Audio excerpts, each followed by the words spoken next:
Well, this is a problem, because before I started working on this Ford 8N, it ran.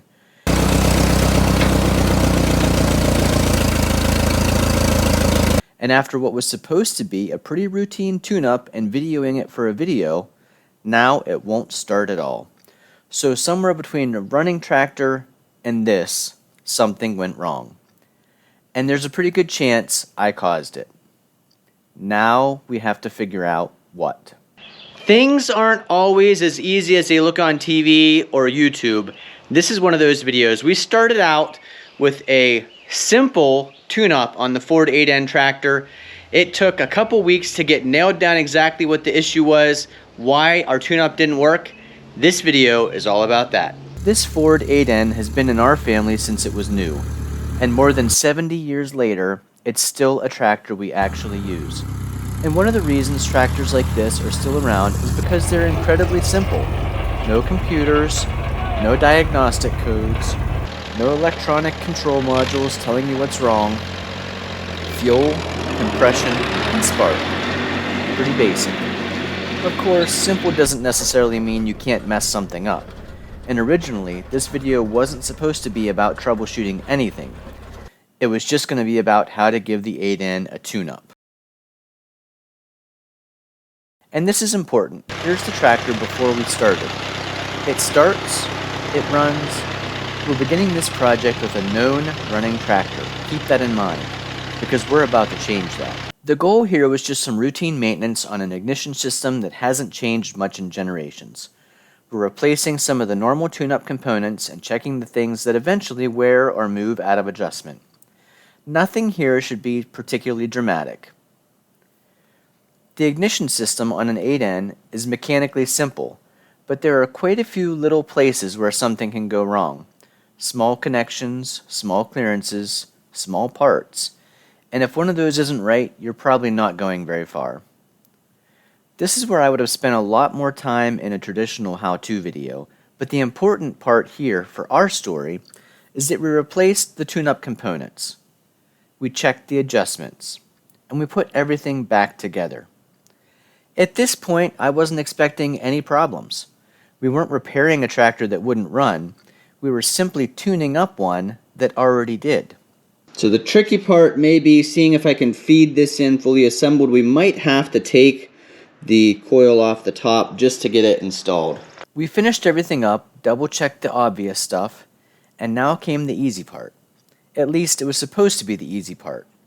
Hit the starter and see if all that work made any difference. It did, just not the difference I wanted. Okay, now the tune-up has become troubleshooting job. Because we know something we didn't know before. The tractor ran before we worked on it, it doesn't run now. So before we start blaming a 70-year-old tractor for developing some completely unrelated problem at exactly the wrong time, we probably need to look at what we just changed. There's a temptation when something won't start to begin changing more things. Try another part. So I'll put the Amazon link down below. This is the made in China Thundermingo complete distributor kit. And I'll show you what's included in here. I haven't tried this yet. This is going to be us both trying it together here. But you can see it is the fully assembled. You've got your distributor cap, your coil, the rotor, all that is fully assembled, ready to go. You should just be able to install it on the tractor. Adjust something else. Maybe replace this. Maybe replace that part. But every time you change another variable, you're making the diagnostics more complicated. So we're going to try to work through this logically. We're going to take one possibility at a time and try to eliminate that as a possible failure point. So if we set this right here, we should see some spark when we turn it over.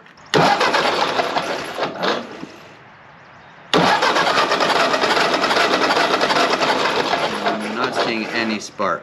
If you haven't already, this is a great time to click that thumbs up button and leave a comment down below if you've ever had a situation like this where your plan of doing something just did not work out and then you're kind of stumped and can't figure out how to get a machine like this running again. So this still doesn't tell us why it won't run. And this is where a simple old tractor can start getting frustrating. Because you can look at everything you just worked on, and it all looks right. These are new parts, new spark plugs, new spark plug wires, new points, new condenser, put everything back together for the distributor.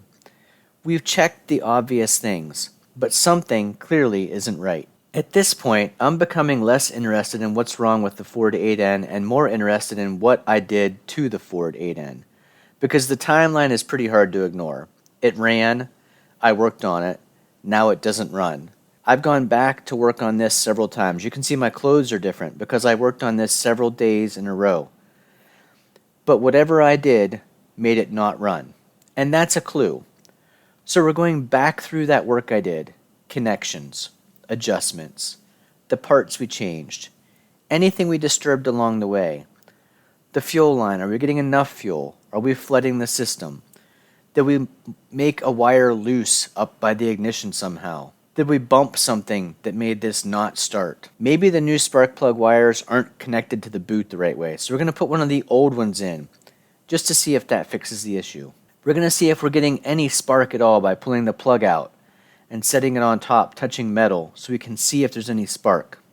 The thing is, we replaced a lot of things at once, making troubleshooting harder. We did the spark plug wires, we did the spark plugs, we did the distributor cap, we did the rotor, we did the points, we did the condenser. This all makes troubleshooting harder because we're not sure which one of those components caused the issue. If I had changed just one component, started the tractor, changed another component, started the tractor, we'd have a pretty short suspect list. But that's not what we did. So now we have to work backward. We had a few theories. Some seemed more promising than others. And that's part of troubleshooting something like this. Not every test finds the problem. And I mentioned in previous videos, I am not a mechanic. I am not an expert. I do have some mechanical aptitude, but I also know my limitations. Sometimes the value of a particular test is simply proving what the problem isn't. So when I put one of the old spark plug wires on and it still didn't start up, or at least start and miss, I knew it probably wasn't the spark plug wires. But eventually we reached the point where continuing to guess wasn't getting us anywhere.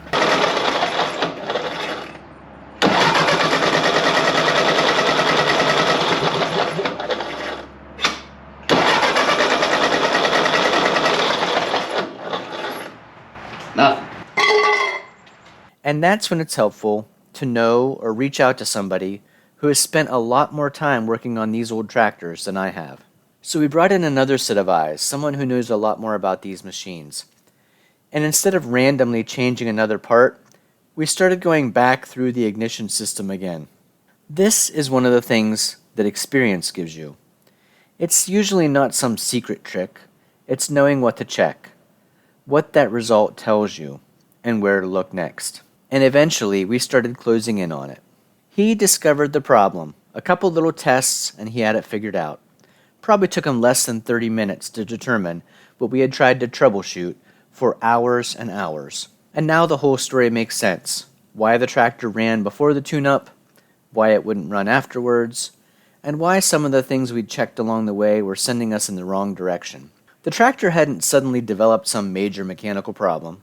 It wasn't us trying to feed fuel too fast or too slow. The problem was connected to the work we'd just done, which is probably the most important clue we had from the beginning. Once we finally knew what we were looking for, fixing it was the easy part. So we corrected the problem, went back through everything one more time, and now we're going to try this again. Same tractor, same starter, even the same fuel, but hopefully a very different result.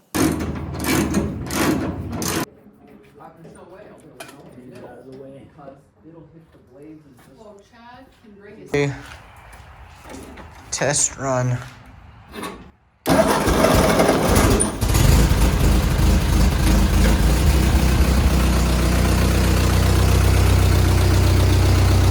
That's the sound we were supposed to hear several weeks ago. And in the end, the tune-up probably taught me more because it went wrong than it would have if the tractor had fired immediately. The biggest lesson is also the simplest one. If something worked before you worked on it, and it doesn't work afterward, start with what you changed. Don't immediately assume you've uncovered some completely unrelated failure. And don't assume a new part, or a repair that you just completed, couldn't possibly be the problem. Go back through your own work. I'd probably do one other thing differently the next time. When you're changing several things on an old machine, there's some value in making one change and testing it before moving on to the next. Because as long as it still runs, you've eliminated that change as a problem. Make 5 changes before you test it, and you've created 5 suspects. That's exactly what made this more difficult than it needed to be. But the important part is that the Ford 8N is running again. The tune-up is finally finished. We've added another chapter to more than 70 years of keeping this old tractor working.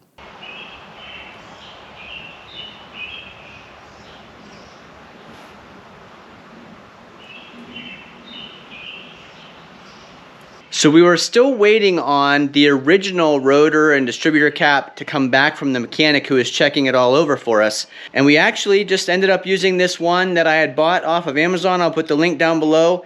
This was not working because the points were not adjusted properly. Now I used the feeler gauge. It all felt like it was okay, but as it was rotating, it wasn't making the proper contact. That's the expert advice that the guy who's been working on these for a long time gave us. And it kind of reminds you of those situations where, you know, there's that story of you're paying somebody a lot of money for something that only took a couple minutes, like tapping something with the hammer on the right spot. And he says something like, "You're not paying me for the 4 seconds it took me to tap the hammer.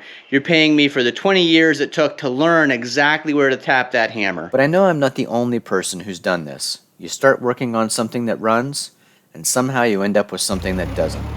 So tell me your story. This is always one of my biggest fears about trying a repair or doing something where I'm not an expert at it. I'm always afraid I'm going to break something that wasn't broken before. So tell me your story of a job where you tried to fix something that wasn't fully broken and ended up making the problem worse. Let me know in the comments. Thanks for watching. If you found this video informative and entertaining, please give us a big thumbs up. Don't forget to leave those comments down below, and hopefully we'll see you again the next time.